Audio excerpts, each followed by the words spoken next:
நல்ல தகப்பனே, எங்கள் சர்வ வல்லமை உள்ள ஆண்டவரே, இந்த அருமையான நேரத்திற்காக உமக்கு ஸ்தோத்திரம்.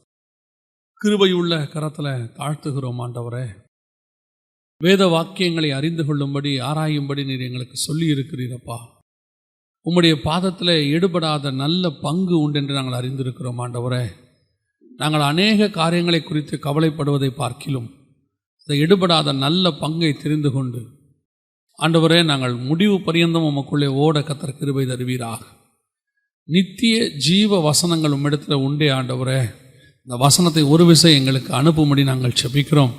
நாங்கள் அதை சுவாசித்து அதை போஷித்து ஆண்டவரே, அதை நாங்கள் உட்கொண்டு அநேகருக்கு போஷித்து ஆண்டவரே, நாங்கள் எப்பொழுதும் உமக்கு முன்பாக நிற்க எங்களுக்கு கிருபை பாராட்டுவீராக. வந்திருக்கிற ஒவ்வொருத்தரோடும் கர்த்தர் நீர் பேசுவீராக, இடைபடுவீராக. எங்கள் ஆண்டவர் இயேசுவின் நாமத்தில் பிதாவே. அல்லேலூயா. 84வது சங்கீதம் 7வது வசனம் சொல்லுகிறது, அவர்கள் பலத்தின் மேல் பலனடைந்து சீயோனிலே தேவ சந்நிதியில் வந்து காணப்படுவார்கள். திருச்சபையினுடைய நோக்கம், உருவாக்கப்பட்டதனுடைய நோக்கம் பரலோக ராஜ்யத்தில் வந்து நிற்பது. இதுதான் நம்முடைய முடிவு, டெஸ்டினேஷன். அதாவது நம்ம பரலோகத்துக்கு போக வேண்டும் என்று கர்த்தர் விரும்புகிறார். அதுக்காகத்தான் நீங்கள் இங்கே சபைக்கு கொண்டு வரப்பட்டீர்கள். வேறு நோக்கத்துக்காக சபைக்கு நீங்கள் வரவே இல்லை. அதை மட்டும் நல்லா மனசில் வச்சுக்கணும். சபைக்கு நான் ஏன் வந்தேன் அப்படின்னா, நான் இங்கே வந்தது பரலோகத்திற்கு போவதற்காக மட்டும். வழி சொல்லி கொடுக்குற இடம் தான் சபை. மற்ற எல்லாமே இடையிலே நடக்கக்கூடிய காரியங்கள், ஆசீர்வாதங்கள், திருமணம், மரணம், இங்கே நடக்கக்கூடிய எல்லாமே இடையில் நடக்கக்கூடியது. அதுக்காக நான் சர்ச்சுக்கு வரல. அதையெல்லாம் சர்ச் செய்தி வைக்கும், தேவைப்பட்டால் அதெல்லாம் வைப்பாங்க. ஆனால் நான் வந்த நோக்கம் பரலோகத்துக்கு போவது. அப்படி நான் பரலோகத்துக்கு போவதற்கு என்ன செய்யணும்?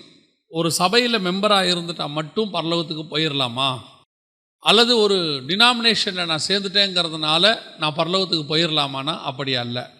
நிறைய பேர் உங்களை பரலோகத்திற்கு பொழுது எளிதாக கூட்டிக் கொண்டு போவதற்கு வழி சொல்லி கொண்டிருக்கிறார்கள். அதாவது பைபிள் சொல்லுது, ஆண்டவர் சொல்கிறாரு, ஒருத்தன் ஒரு பெரிய ஐஸ்வர்யவான் வந்து கேட்குறான், நித்திய ஜீவனை சுதந்திரிப்பது எப்படி அப்படின்னு சொல்லி. நன்றாக கவனித்துக் கொள்ளுங்கள். நித்திய ஜீவன் என்பது பரலோகத்திற்கு போவது, அதான் நித்திய ஜீவன்.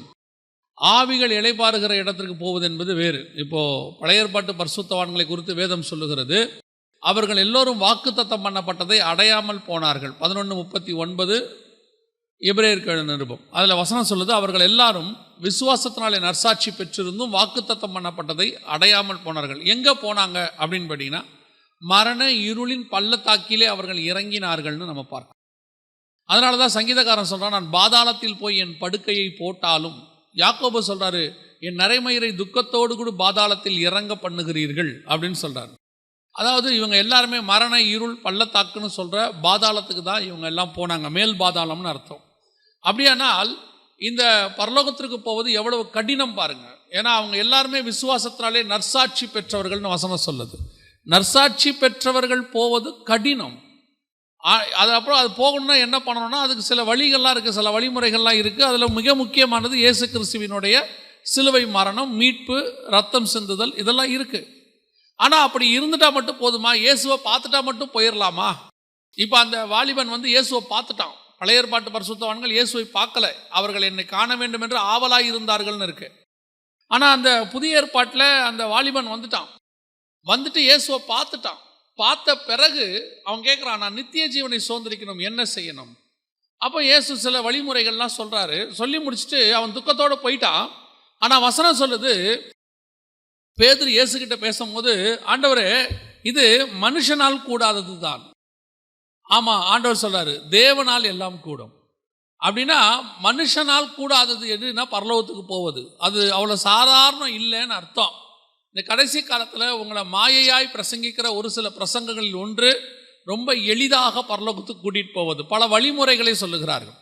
புறஜாதியார் அவங்க பரலோகத்துக்கு போகிறதுக்கு வழிமுறைகள் அவங்க சரீரப்பிரகாரமான முயற்சிகளினாலே அவர்கள் முயற்சிக்கிறார்கள். அதே மாதிரி இப்போ உங்களையும் இங்கே சரீரப்பிரகாரமான முயற்சிகளை செய்து, அப்படி இல்லைன்னா பரலோகத்துக்கு போகிறத பற்றி கவலைப்படாதீங்க, ரொம்ப ஈஸி. நீங்கள் சர்ச்சுக்கு வந்துட்டாலே போதும், சந்தா கட்டிட்டா போதும், அல்லது நீங்கள் ஒரு சபையில் ஒரு ஊழியக்காரருக்கோ ஊழியத்துக்கோ கொடுத்துட்டா போதும், எங்கள் ஊழியத்தை நீங்கள் தாங்கிட்டா போதும், கண்டிப்பாக பரலோகத்தில் உங்கள் பேரை எழுதிடுவோம். இவர்கள் எல்லாம் பொய்யை பிரசங்கிக்கிறார்கள். அப்படியெல்லாம் பைபிளில் இல்லை. வசனம் தெளிவாக சொல்லுது, பலத்தின் மேல் பலனடைந்து சீயோனிலே வந்து தேவ சந்நிதியில் காணப்படுவார்கள். அவர்கள் பலத்தின் மேல் பலன் அடையணும். இருக்கிற பலத்தோட அவங்க போய் என்ன செய்ய முடியாது? பரலோகத்திற்கு போக முடியாது. என்ன பலத்தின் மேல் பலன் அடையணும்? எப்படி பலன் அடைஞ்சா சீயோனுக்குள்ள பிரவேசிக்க முடியும்? சீயோன் என்பது தேவனுடைய பர்வதம். அங்கே சீயோனிலே 1,44,000 பேர் புதுப்பாட்டை பாடுகிறார்கள். அங்கே சிங்காசனம் இருக்கிறது. அதை சுற்றிலும் 24 மூப்பர்கள் இருக்கிறார்கள், 4 ஜீவன்கள் இருக்கிறார்கள். அங்கே அந்த சிங்காசனத்தை சுற்றிலும் எண்ணிக்கை கடங்காத திரளான கூட்டமாகிய ஜனங்கள் இருக்கிறார்கள். 7:9 சொல்லுது வெளிப்படுத்தல் விசேஷம். அப்போ நாம் அந்த இடத்துக்கு போகணும் அப்படின்னு சொன்னா வசனம் தெளிவா சொல்லுது, பலத்தின் மேல் பலன் அடைந்து. இந்த பலத்தின் மேல் பலன்னா என்ன? முதல்ல நான் உங்களுக்கு ஒரு சில காரியங்களை விளக்க விரும்புகிறேன். அதற்கு பிறகு நம்ம அந்த பலத்தின் மேல் பலன்னா என்னன்னு பார்க்கலாம். இப்போ பழைய ஏற்பாட்டில் பார்த்தீங்கன்னா எலியாவின் காலத்தில் பாகால் தீர்க்கதரிசிகளுக்கும் எலியா தீர்க்கதரிசிக்கும் ஒரு போட்டி வைக்கப்படுகிறது. அந்த போட்டியில் என்னன்னு பார்த்தீங்கன்னா, யார் வானத்திலிருந்து அக்கினி இறக்குறார்களோ அவர்களே மெய்யான தேவன் அப்படின்னு சொல்லி பாகால் தீர்க்கதரிசிகள் காலை முதல் கொண்டு மாலை வரைக்கும் முயற்சிக்கிறார்கள். அந்தி சாயும் வேளையில எலியா தீர்க்கதரிசி வந்து அக்கினியை வானத்திலிருந்து கர்த்தருடைய நாமத்தில் இறக்குகிறார். அந்த நாளிலே அவர்களால் வானத்திலிருந்து அக்கினியை இறங்க பண்ண முடியவில்லை. யாரால முடியல? பாகால் தீர்க்கதரிசிகளால் அக்கினியை வானத்திலிருந்து இறக்க பண்ண முடியவில்லை. ஆனால் வாசிங்க, வெளிப்படுத்தின விசேஷம் 13ஆம் அதிகாரம் 13வது வசனத்தை வாசிங்க. அன்றியும் அது வானத்திலிருந்து அக்கினி இறங்க பண்ணத்தக்கதாக பெரிய அற்புதங்களை நடப்பித்தது. நல்லா கவனிச்சு பாருங்க. எலியா காலத்துல வானத்திலிருந்து அக்கினியை இறங்க பண்ண முடியாத அந்த பிசாசினுடைய கூட்டம், ஆனா நம்முடைய காலத்துல வானத்திலிருந்து அக்கினி இறங்க பண்ணுவதற்கான வேலையை அவங்களால செய்ய முடியுது. பழைய ஏற்பாட்டில் அவங்களால வானத்திலிருந்து அக்கினி இறங்க பண்ண முடியல. புதிய ஏற்பாட்டில் வானத்திலிருந்து அக்கினி என்ன செய்யறாங்க? இறங்க பண்றாங்க. வசனம் அப்படிதான் சொல்லுது. 13 அன்றியும் அது வானத்திலிருந்து அக்கினி இறங்க பண்ணத்தக்கதாக பெரிய அற்புதங்களை நடப்பித்தது. அப்படின்னா பழைய ஏற்பாட்டில் பண்ண முடியாத பிசாசு புதிய ஏற்பாட்டில் பண்ணுதுன்னா அது பலன் அடைந்திருக்குன்னு அர்த்தம். அது என்ன ஆயிருக்குது? பலன் அடைஞ்சிருக்குது. பலன் அடைஞ்சுதான் அடுத்த லெவலுக்கு போயிருக்குது. பழைய ஏற்பாட்டில் பண்ண முடியாததை புதிய ஏற்பாட்டில் அது பண்ணுது. இதே மாதிரி தான் இந்த உலகத்தில் உள்ளதான அல்லது பிசாசினுடைய கூட்டங்கள் கொஞ்சம் கொஞ்சமாக அவர்கள் பலன் அடைகிறார்கள். ஒரு உதாரணம் சொன்னாங்க. ஒன்று சொன்னாங்க. இந்த கொசு ஒழிப்புக்கு நிறைய மருந்து இருக்குது, நீங்க பார்த்துருப்பீங்க. ஒரு குறிப்பிட்ட காலத்துக்கு பிறகு எவ்வளோ ஆல் நைட் போட்டாலும் கொசு போகாது. என்ன காரணம் அப்படின்னு கேட்டிங்கன்னா, அவங்க சொல்றாங்க அந்த மருந்தோட அது வாழ பழகி கடைசியில் அந்த மருந்தை அந்த கொசு என்ன செய்யுது? மேற்கொள்ளுகிறது. ஒரு ஜென்ரேஷன் தான் அப்படி பாதிக்கப்படுது. அதுக்கு பிறகு கொசு அதை விட அடுத்த லெவலுக்கு போகுது. இப்போ அந்த மருந்து கொசுவை வந்து கொல்லாது. இப்போ நீங்க அந்த கொசுவை கொல்லணும்னா வேற வழி இல்லை, இதை விட பவர்ஃபுல்லா நீங்க மாறணும், அப்பதான் முடியும். இப்போ நமக்கு விரோதமா செயல்படக்கூடிய, சரீரத்துக்கு விரோதமா செயல்படக்கூடியவங்க என்ன பண்றாங்க? சில கிருமிகளை அனுப்பி வியாதியை உண்டாக்குறாங்க. இந்த வியாதியை ஒரு குறிப்பிட்ட காலகட்டம் வரைக்கும் நம்ம சரீரம் தாங்காது. ஆனா ஒரு ஜெனரேஷன்ல இதை தாங்குற பலன் எதுக்கு வந்துடுது? நம்ம சரீரத்துக்கு வந்துடுது. அதுக்கப்புறம் அந்த கிருமியை நம்ம சரீரம் என்ன செய்யுது? மேற்கொள்ளுது. அதற்கு பிறகு அந்த கிருமி தயாரிக்கிறவன் என்ன பண்றான்? இதை விட பவர்ஃபுல்லான ஒரு கிருமியை கண்டுபிடிக்கிறான். திருப்பி நம்ம சரீரம் என்ன பண்ணுது? அதையும் கொஞ்சம் கொஞ்சமாக அதோட வாழ பழகி அதையும் மேற்கொள்ள பலன் கொள்கிறது. அதாவது ஒரு போராட்டம் வரும்போது, ஒரு பிரச்சனை வரும்போது அதை ஃபேஸ் பண்ணியாச்சுன்னா அதுக்கப்புறம் அதை அவங்களால மேற்கொள்ள முடியும். இது பிசாசுக்கும் பொருந்துது. பிசாசு பழைய ஏற்பாட்டில் அக்கினி இறங்க பண்ண முடியல, ஆனா ஒரு தடவை அவன் தோத்துட்டான். இப்போ புதிய ஏற்பாட்டில் அவன் என்ன செய்யறான்? அக்கினி இறங்க பண்ணத்தக்கதாக பெரிய அற்புதங்களை நடப்பிக்க ஆரம்பிச்சிட்டான். அவன் பழைய ஏற்பாட்டை விட புதிய ஏற்பாட்டில் பலன் அடைஞ்சிருக்கிறான். அப்போ எலியா காலத்தில் இருந்த ஊழியக்காரனை விட இப்ப இருக்கிற ஊழியக்காரன் எப்படிப்பட்டவனா இருக்கணும்? அதை பார்க்கிலும் பலனடைவனாக இருக்கணும். இன்னும் நீங்க எலியா காலத்தில் இருக்கிற ஒரு ஊழியக்காரனுக்குரிய பலனோடு இருப்பீர்களானால், அதே ஆவிக்குரிய அனுபவத்தோடு கூட இருப்பீர்களானால், அடுத்த ஜெனரேஷன்ல பிசாசு உங்களை ஜெயிச்சிரும். ஏன்னா பிசாசு பலன் அடைஞ்சிருது. நான் சொல்றது உங்களுக்கு புரியுதா? அதுதான் உண்மை. ஆவிக்குரிய வாழ்க்கை பலத்தின் மேல் பலன் அடைஞ்சுக்கிட்டே போகணும். ஏன் அடைஞ்சுக்கிட்டே போகணும்னா, நம்முடைய எதிராளி எப்படி இருக்கிறான்? நம்மளை விட பலன் அடைஞ்சுக்கிட்டே போறான். இப்ப நம்ம அதை விட பலன் அடைஞ்சுக்கிட்டே போகணும். அதான் வசனம் சொல்லுது, அவர்கள் பலத்தின் மேல் பலன் அடைந்து. அப்ப இந்த பலத்தின் மேல் பலன் அது ஒரு ப்ராசஸ். ஆவிக்குரிய வாழ்க்கையில ஒரு ப்ராசஸ். எந்த ஒரு இடத்திலாவது உங்க ஆவிக்குரிய வாழ்க்கையில நீங்க திருப்தி அடைஞ்சு ஒரு சாட்டிஸ்ஃபேக்ஷன் உங்க ஆவிக்குரிய வாழ்க்கையில நீங்க ஒரு இடத்துல உட்கார தொடங்குறீங்கன்னா, பிசாசு உங்களை ஜெயிக்க தொடங்குதுன்னு அர்த்தம்.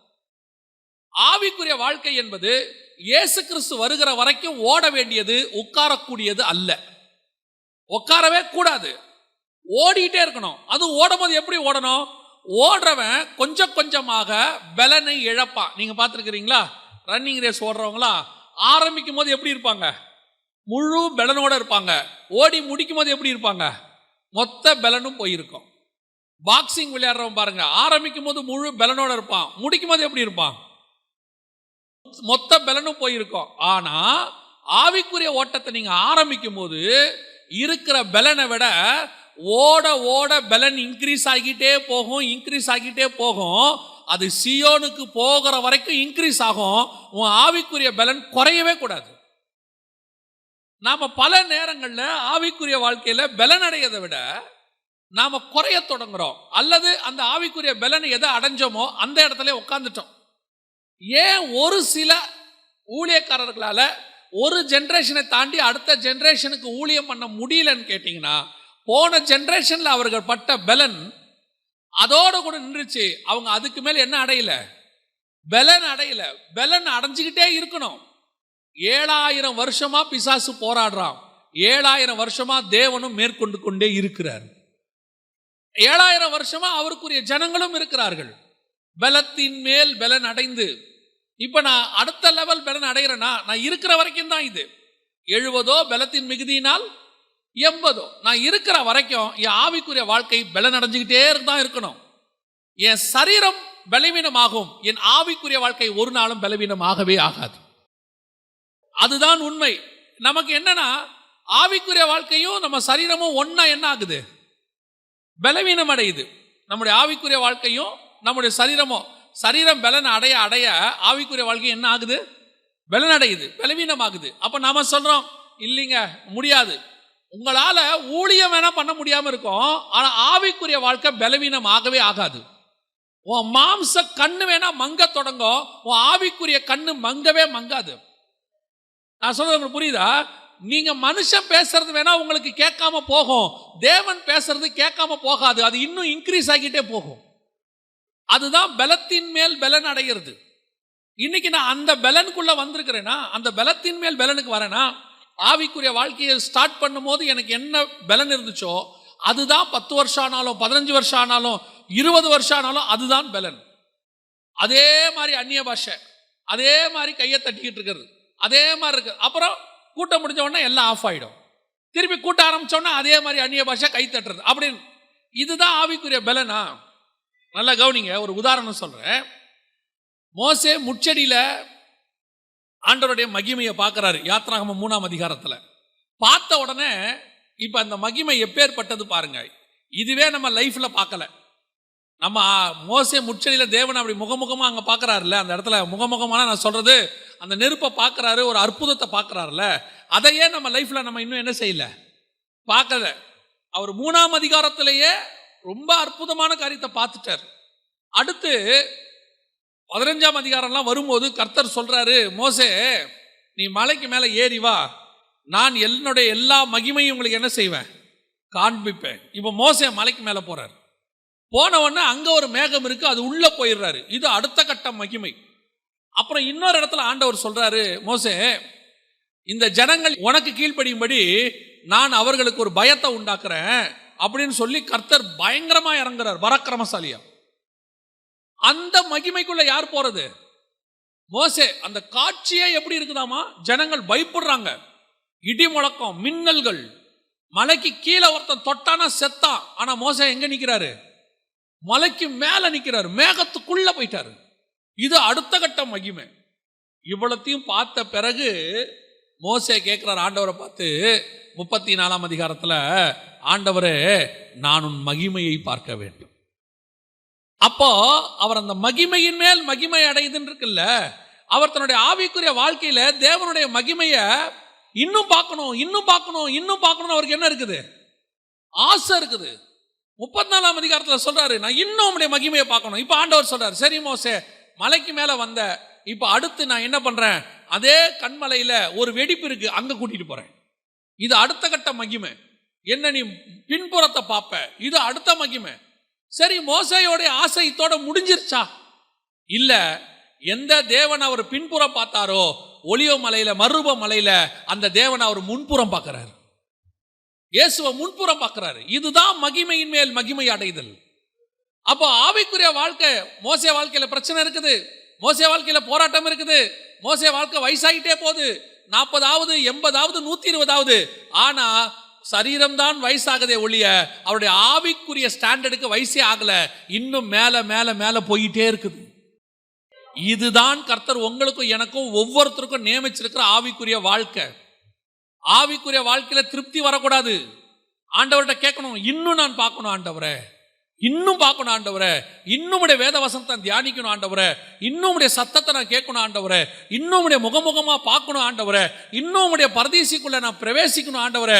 பவுல் சொல்றாரு, 13 வருஷத்துக்கு முன்பாக ஒரு மனுஷனை அறிவேன், அவன் 3வது வானம் வரைக்கும் எடுத்துக் கொள்ளப்பட்டான். அந்த அளவுக்கு நான் போகணும் ஆண்டவரே. இப்படி ஸ்டாண்டர்ட் இருக்குது, ஸ்பிரிச்சுவல் ஸ்டாண்டர்ட். இன்னைக்கு ஆவிக்குரிய திருச்சபை இது எல்லாத்தையும் விட்டுருச்சு. இதை பத்தின எண்ணம் இல்லை, இதை பத்தின தாகம் இல்லை. சபை எப்படி இருக்குது? அப்படியே சபை உலகத்துக்குள்ள இருக்குது. வந்தா வீடு வாங்கணும், காரு வாங்கணும், வேலை கிடைக்கணும், பொண்ணுக்கு பையனுக்கு கல்யாணம் ஆகணும், பேரம்பேத்தி பிறக்கணும், பொண்ணுக்கு கல்யாணம் ஆகி 10 வருஷம் ஆச்சு, குழந்தை பிறக்கல. இப்படி உலகத்தில் இருக்கிற இந்த பின்னாடியே ஓடிக்கிட்டு இருக்கு சபை. இதுலயே கவலை, இதுக்கு பின்னாடியே வாஞ்ச, சாகரத்துக்குள்ள எப்படியாவது ஒரு சொந்த வீடு கட்டிடணும், அப்புறம் சொந்த வீடு கட்டின பிறகு வெளிநாடு போயிட்டு இந்த வீட்டை காலியா விட்டுறணும், அப்புறம் இதுக்கு ஒரு வாட்ச்மேனை போட்டு விட்டு போயிடணும், அப்புறம் அதை சிசிடிவியில் உட்காந்து பார்க்கணும். இதுவே பொழப்பு. இப்படியே தான் இருக்கு சபை. சபையினுடைய நோக்கம், ஆவிக்குரிய சபையினுடைய நோக்கம், ஒவ்வொரு விசுவாசி ஊழியக்காரனுடைய நோக்கம், நான் இன்னும் ஸ்பிரிச்சுவலா வளரணும், இன்னும் மேல போகணும். நான் உங்களுக்கு சொல்றேன், நீங்க இந்த பூமியிலிருந்து பரலோகம் போகிற வரைக்கும் ஆவிக்குரிய ஸ்டாண்டர்ட் வளர்ந்துகிட்டே இருக்கும். புது புது காரியங்களை கர்த்தர் வச்சிருக்கிறார், புது புது ஆவிக்குரிய அனுபவங்களை வச்சிருக்கிறாரு. நீ அந்த ஸ்டாண்டர்டுக்கு போகிற வரைக்கும், மரணம் அடைகிற வரைக்கும் அது உனக்கு பத்தவே பத்தாது. அவ்வளவு ஆவிக்குரிய ஸ்டாண்டர்ட் இருக்குது. நீங்க அதுக்குள்ள போயிட்டீங்கன்னா இந்த உலகத்தினுடைய கவலைகள், போராட்டங்கள் எதுவும் உங்களை அசைக்காது, எதுவும் உங்களை ஒன்றுமே செய்யாது. அந்த பலத்தின் மேல் பலன் அடைதல், அந்த மகிமையின் மேல் மகிமை. அதான் வசனம் சொல்லுது. அப்படியே எது வரைக்கும் போனோம்? அப்படி இருக்கிறவங்க தான் சீயோனுக்கு போவாங்க. அந்த அந்த அந்த ஓட்டத்தை ஓடிட்டே இருக்கணும், பலத்தின் மேல் பலன் அடைகிற ஓட்டத்தில் ஓடிட்டே இருக்கணும், ரீசார்ஜ் பண்ணிட்டே இருக்கணும். அப்படி இருக்கிறவங்க தான் சீயோனுக்குள்ளே பிரவேசிக்க முடியும். ஒரு இடத்துல பலன் அடைஞ்சிட்டேன் போதும் அப்படின்னு சொல்லி உட்கார்றவங்க சீயோனுக்குள்ள போக முடியாது. ஏன்னா இவங்க அந்த ப்ராசஸ்ல இல்லை. இப்போ நம்ம ஒரு மனுஷனை குறித்து பார்க்க போறோம். ஏன்னா எனக்கு இந்த செய்தியா, இந்த காரியத்தை ஆண்டவர் எனக்கு சொல்லி கொடுக்கும் போது ஒரு மனுஷனை ஞாபகப்படுத்தினார். 1 ராஜாக்களின் புஸ்தகம் 19ஆம் அதிகாரம் 2வது வசனம் வாசிங்க. அப்பொழுது எசபேல் எலியாவினிடத்தில் ஆள் அனுப்பி, அவர்களில் ஒவ்வொருவனுடைய பிராணனுக்கு செய்யப்பட்டது போல நான் நாளை இந்நேரத்தில் உன் பிராணனுக்கு செய்யாதே போனால் தேவர்கள் அதற்கு சரியாகவும் அதற்கு அதிகமாகவும் எனக்கு செய்ய கடவர்கள் என்று சொல்ல சொன்னாள்.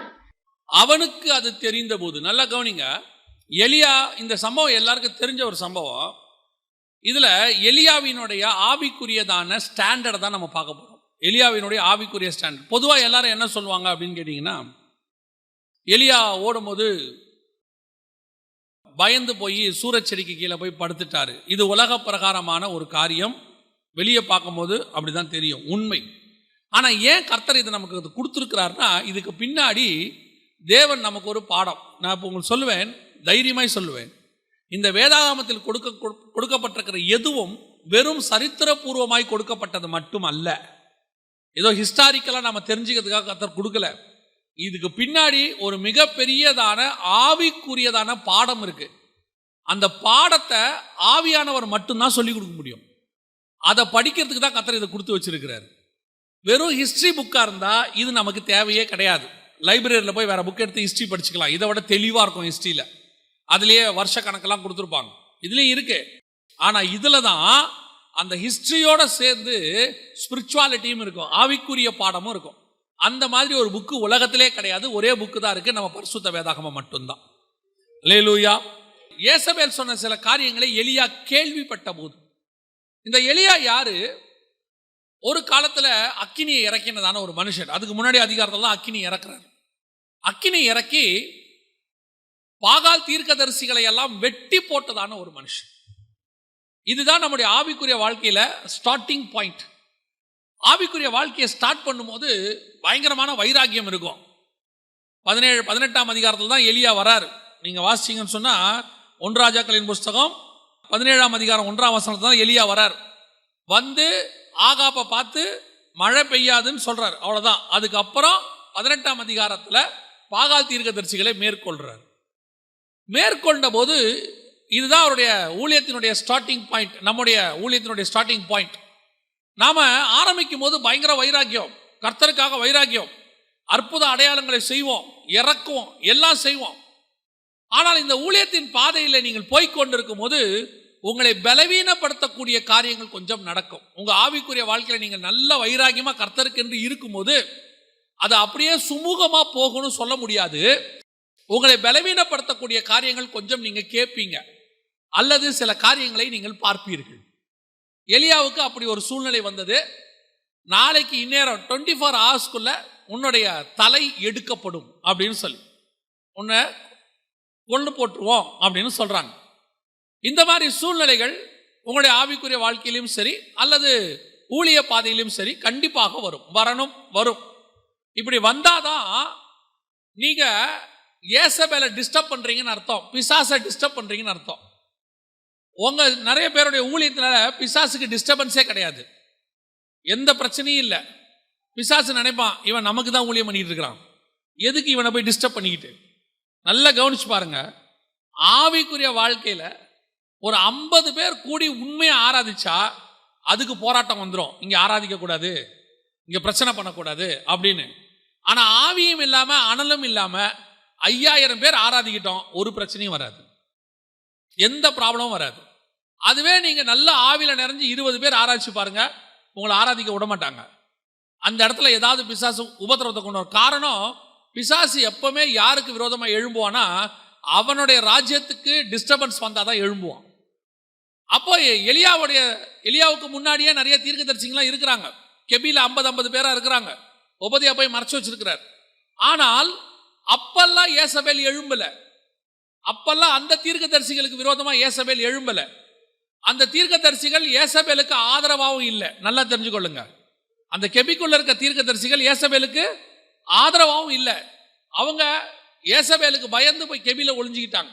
ஆனால் யேசபேல் இந்த இவங்களுக்கு சொன்ன மாதிரி 24 மணி நேரத்தில் அவங்க தேடி கண்டுபிடிங்க அப்படிலாம் இல்லை. எல்லாரையும் கொள்றதுக்கு ஒரு சட்டம் போட்டா அதுல ஒரு 50 பேர் 100 பேரை உபதியா காப்பாத்திட்டார். ஆனா எலியாவுக்கு மட்டும் ஸ்ட்ரிக்டா ஆர்டர் போடுறாங்க, 24 ஹவர்ஸ்க்குள்ள எலியாவை தூக்கு அப்படிங்கிறாங்க. காரணம் என்ன? எலியாவினுடைய ஊழியம் யேசபேலை டிஸ்டர்ப் பண்ணுகிறது. எலியாவினுடைய ஊழியம் பிசாசை டிஸ்டர்ப் பண்ணுகிறது. எப்பயாவது உனக்கு விரோதமா யாராவது எழும்புறாங்க, உனக்கு விரோதமா செயல்படுறாங்க, உங்க ஊழியத்துக்கோ உங்க ஆவிக்குரிய ஊழிய வாழ்க்கைக்கோ விரோதமா எழும்புறாங்கன்னா நீங்க நல்லா தெரிஞ்சுக்கணும், நாம பிசாசை டிஸ்டர்ப் பண்ண ஆரம்பிச்சிட்டோம்னு அர்த்தம். அவ்வளவுதான். இது ஒரு விதமான சாட்சின்னு வச்சுக்கோங்க. இது ஒரு விதமா நமக்கு கிடைக்கிற சாட்சி. அப்பா பிரச்சனை பண்ண ஆரம்பிச்சாச்சு. பரிசேயர் சதிசேயருக்கு விரோதமா எழும்பாத ஜனங்க இயேசுவுக்கு விரோதமா எழும்புறாங்க இல்லையா? கல்லெறிய பாக்குறாங்க. ஏன் கல்லெறிய பாக்குறாங்க? இயேசுவினுடைய உபதேசம் அவங்கள என்ன செய்ய ஆரம்பிக்குது? டிஸ்டர்ப் பண்ண ஆரம்பிக்குது. அதுதான் உண்மை. அதே மாதிரி தான் எலியாவினுடைய ஊழியத்திலும் நடந்துச்சு, நம்ம ஊழியத்திலும் நடக்கும். இதை எலியா கேள்விப்பட்ட போது, வசனம் சொல்லுது, இதை எலியா கேள்விப்பட்ட போது அவனுக்கு ஒரு இருந்த பலன் முழுவதுமாக, ஊழியம் ஆரம்பிக்கும் போது இருந்த வைராக்கியம், அவனுக்கு இருந்த வானத்திலிருந்து அக்கினி இறக்கக்கூடியதான ஒரு வல்லமை எல்லாம் இருந்துச்சு. எல்லாம் ஒரே நாள்ல இறங்கிருச்சு கீழே. வசனம் சொல்லுது, இதை எலியா கேள்விப்பட்ட போது தன் பிராணன் தப்ப, அந்த இடத்துல அழகா சொல்றது, அவனுக்கு அது தெரிந்த போது தன் பிராணனை காக்க யூதாவை சேர்ந்த பெயர்சபாவுக்கு புறப்பட்டு போய் அப்படின்னு இருக்கு. இப்ப தன் பிராணனை காக்கிறதுக்கு ஓடுறாரு. இந்த மாதிரி சூழ்நிலை வரும். ஆனா இதே எலியா தான், நான் உங்களுக்கு அந்த வசனத்தை வாசிங்க, அதுக்கப்புறம் அது எப்படி நடந்ததுன்னு உங்களுக்கு சொல்றேன். 2 ராஜாக்களின் புஸ்தகம் 2ஆம் அதிகாரம் 11வது வசனம் வாசிங்க. அவர்கள் பேசிக்கொண்டு நடந்து போகையில் இதோ அக்னி ரதமும் அக்னி குதிரைகளும் அவர்கள் நடுவாக வந்து இருவரையும் பிரித்தது. எலியா சுழலிலே பரலோகத்திற்கு ஏறி போனான். எலியா சுழல் காற்றிலே பரலோகத்திற்கு ஏறி போனான். எப்படி இது நடந்துச்சு? ஏசபேலுக்கு பயந்து வனாந்தரத்துக்கு, பெயர்சபாவின் வனாந்தரத்துக்கு ஓடிப்போன, ஒரு காலத்தில் ஓடிப்போன எலியாதான் 2 ராஜாக்களின் புஸ்தகம் 2ஆம் அதிகாரம் சொல்லுது, சுழல் காற்றிலே ஏறி பரலோகத்திற்கு போனான். யோசிச்சு பாருங்க, அவன் எப்படி சீயோனுக்குள்ள போறான்றதுக்கான ஒரு காரணம் இங்க இருக்கு. அதுக்கு தான் உங்களுக்கு சொல்றேன். பலத்தின் மேல் பலனடைந்து சீயோனிலே தேவ சந்நிதியில காணப்பட்டாங்கன்னா அந்த பரலோகத்திற்கு, தேவ சந்நிதிக்கு அவன் எப்படி போனான்? வசனம் சொல்லுது, எலியா சுழல் காற்றில ஏறி பரலோகத்திற்கு போனான். ஆனா இந்த எலியாவுடைய முன்னாலே உள்ள வாழ்க்கையை பார்த்தா, ஒரே ஒரு அம்மா சொன்னாங்கன்னு, ஒரு சட்டம் போட்டாங்கன்னு பயந்து வனாந்தரத்துக்கு ஓடி போனதான ஒரு மனுஷன். உங்க வாழ்க்கையும் என் வாழ்க்கையிலும் இந்த மாதிரி தான் இருக்கு. உங்களுக்கும் எனக்கும் கத்தர் வச்சது சீயோனிலே தேவ சந்நிதிக்கு முன்பாக நிற்கிற வாழ்க்கை. அல்லேலூயா. ஆனா இப்ப நாம எப்படி இருக்கிறோம்? எதுக்கோ பயந்து எதுக்கு பின்னாடியோ ஓடிக்கிட்டு இருக்கிறோம். எங்கேயோ ஓடிட்டு இருக்கிறோம். ஏதோ ஒரு இடத்துக்கு பயந்துட்டு இருக்கிறோம். எதுவானா இருக்கலாம். அதுல அது ஏசபேல் தான் இருக்கணும்னு அவசியம் இல்லை, அரசாங்கம் தான் இருக்கணும்னு அவசியம் இல்லை. எதிர்காலத்தை பத்தின பயம், பிள்ளைகள் வாழ்க்கையை பத்தின பயம், பணத்தை குறித்த பயம், இல்லாமை, குறைவு, வறுமை நிறைய இருக்குது. எல்லாத்த ஏதோ ஒண்ணு உங்களை பயமுறுத்துது. பயமுறுத்தி நான் என்ன பண்ணுவேன், எப்படி போவேன் அப்படின்னு சொல்றாங்க. இப்போ இந்த மாதிரி ஓடி போன எலியா எப்படி அவர் சுழல் காற்றில் ஏறினார்னு நம்ம பார்க்க போறோம். வாசிங்க 1 ராஜாக்களின் புஸ்தகம் 19ஆம் அதிகாரம் 3-4 வசனங்களை வாசிங்க. அவனுக்கு அது தெரிந்த போது எழுந்து தன் பிராணனை காக்க யூதாவை சேர்ந்த பெயர்செபாவுக்கு புறப்பட்டு போய் தன் வேலைக்காரனை அங்கே நிறுத்திவிட்டான். அவன் வனாந்தரத்தில் ஒரு நாள் பிரயாணம் போய் ஒரு சூரை செடியின் கீழ் உட்கார்ந்து. போதும். வசனம் என்ன சொல்லுது பாருங்க, தெளிவா இருக்குது. இது அவனுக்கு தெரிந்த போது, சிச்சுவேஷன் இப்படி ஆன உடனே அவன் வனாந்தரத்தில் ஒரு நாள் பிரயாணம் பண்றான். இந்த ஒரு நாள் பிரயாணம் அவன் எந்த பலத்துல பண்றான் அப்படின்னு கேட்டீங்கன்னா, அதுக்கு முன்னாடி ஒரு வார்த்தை சொல்லுது, தன் வேலைக்காரனை அங்கே நிறுத்தி விட்டான். வேலைக்காரனை அங்கே நிறுத்தி விட்டான். இப்ப ஏசபேலுடைய சட்டம் அல்லது ஏசபேலுடைய வார்த்தை இவனுக்கு தெரிஞ்சிருச்சு. இவன் பெயர்சபா வனாந்தரத்துக்கு ஓடுறான். ஆனால் இது ரெண்டுத்துக்கும் நடுவுல அவன் ஒரு வேலை செய்யறான். என்ன பண்றான்? வேலைக்காரனை கொண்டு வந்து அங்க நிறுத்துறான். எதுக்காக வேலைக்காரனை நிறுத்தி விட்டான்? வசனம் தெளிவா இருக்கு. தன் வேலைக்காரனை அங்கே நிறுத்தி, எதுக்கு நிறுத்துறான்? இவன் ஒரு நாள் பிரயாணம் உள்ள போகும்போது, அந்த ஒரு நாள் பிரயாணத்துக்கு முன்னாடி வேலைக்காரன் அங்க இருக்கிறான். இப்ப எலியாவுடைய நம்பிக்கை தேவன் மேல இருந்த நம்பிக்கை இப்ப யார் மேல மாறி இருக்குது? வேலைக்காரன் மேல மாறி இருக்குது. இந்த வேலைக்காரன் இங்க நிப்பான். ஒருவேளை ஏசபேலின் ஆட்கள் துரத்தி கொண்டு வந்தால், என்னை தேடி கொண்டு வந்தால், இந்த வேலைக்காரன் என்னை காப்பாற்றுவான். இந்த வேலைக்காரன் எனக்கு ஓடி வந்து சொல்லுவான், நான் இங்கிருந்து புறப்பட்டு வேற இடத்துக்கு போய் என் ஜீவனை காப்பாத்திப்பேன். இப்ப இவனுடைய நம்பிக்கை இப்ப யார் மேல இருக்குது? வேலைக்காரன் மேல இருக்குது. யாரு இந்த நம்பி, இப்ப இந்த வேலைக்காரன் நம்புற ஆள் யாருன்னு கேட்டீங்கன்னா, வானத்துல இருந்து அக்கினி இறக்கின ஆளு. வானத்துல இருந்து அக்கினி இறக்கின ஆள் தான். இப்ப நம்பிக்கை யார் மேல இருக்குது? வேலைக்காரன் மேல இருக்குது. ஆனா இப்ப அவன் பலன் குன்றி போன காலத்துலதான் தன்னுடைய பலனை யார் மேல வைக்கிறான்? வேலைக்காரன் மேல வைக்கிறான். ஏசபேலுடைய வார்த்தை அவனுடைய மொத்த பலனையும் போக்கிருச்சு. நாளைக்கு நேரம் நான் சாக போறேன், எனக்கு டைம் குறிச்சிட்டாங்க, நாளைக்கு நேரம் என் சர்ச்சை இடிக்க போறேன்னு சொல்றாங்க, நாளைக்கு நேரம் என் வீட்டை காலி பண்ண சொல்றாங்க, இதோட இங்க இருக்கக்கூடாதுன்னு சொல்றாங்க. இந்த மாதிரி சட்டங்கள் உலகளாவிய பல தடவை பல இடங்கள்ல கிறிஸ்தவர்களுக்கு விரோதமாய் போடப்பட்டிருக்கு. இன்னோட கிறிஸ்தவர்கள்லாம் வீட்டை காலி பண்ணணும், இதோட கிறிஸ்தவங்கள்லாம் நாட்டை காலி பண்ணணும், இதோட நீங்க யாரும் இங்க சர்ச்சு நடத்தக்கூடாது, இங்க சர்ச்சு நடத்துறதா நீங்க வீடு இருக்கக்கூடாது. இப்படி நிறைய போராட்டம் கிறிஸ்தவர்களுக்கு வருது. உலகளாவிய எலியா காலத்திலிருந்து இப்போ வரைக்கும் இருக்கு. அப்படி வரும்போது நம்ம பலனெல்லாம் குன்றி போகும்போது நம்மளை அறியாமலேயே நம்ம பலன் யார் மேலே போகுதுன்னா நம்ம கூட இருக்கிற சுற்றி இருக்கிற மனுஷங்க மேலே போகுது. நிறைய நேரத்தில் ஊழியத்தின் பாதையில் போராட்டம் வரும்போது எல்லாரும் நினைக்கிற ஒரு விஷயம் என்னென்னா, அந்த ஏரியாவில் இருக்கிற பெரிய மனுஷனை, அந்த ஏரியாவில் இருக்கிற அரசியல்வாதியை, அந்த ஏரியாவில் இருக்கக்கூடிய காவல்துறையில் இருக்கக்கூடியவங்களை நம்ம தெரிஞ்சுக்கிட்டோம்னா அவங்க மூலியமாக நமக்கு ஒரு உதவி கிடைச்சா இந்த பிரச்சனையிலேருந்து வெளியே வந்துடலாம். நமக்கு ஒரு நல்ல வக்கீல் கிடைச்சா இந்த பிரச்சனையிலேருந்து வெளியே வந்துடலாம். நமக்கு ஒரு நல்ல பணக்காரர் யாராவது தெரிஞ்சா இந்த பிரச்சனையிலேருந்து வெளியே வந்துடலாம். நமக்கு நல்ல ஒரு அரசாங்கத்தின் அதிகாரி யாராவது பெரிய போஸ்டிங்கில் இருக்கிறவர் தெரிஞ்சார்னா இந்த பிரச்சனையிலேருந்து வெளியே வந்துடலான்னு நம்முடைய நம்பிக்கை யார் மேலே போகுது? மனுஷன் மேலே போகுது. அப்போ மனுஷ தயவு தேவையில்லையா அப்படின்னு கேட்டிங்கன்னா கண்டிப்பாக மனுஷ தயவு தேவை. பைபிள் தேவை இல்லைன்னு சொல்லவே இல்லை. இயேசு கிறிஸ்துவானவர் வளரும் போது வசனம் சொல்லுது, பிள்ளை நாளுக்கு நாள் ஞானத்திலும் வளர்த்தியிலும் தேவ கிருபையிலும் மனுஷர் தயவிலும் பிள்ளை வளர்ந்தது. கண்டிப்பாக மனுஷர் தயவுன்னு ஒன்று தேவை.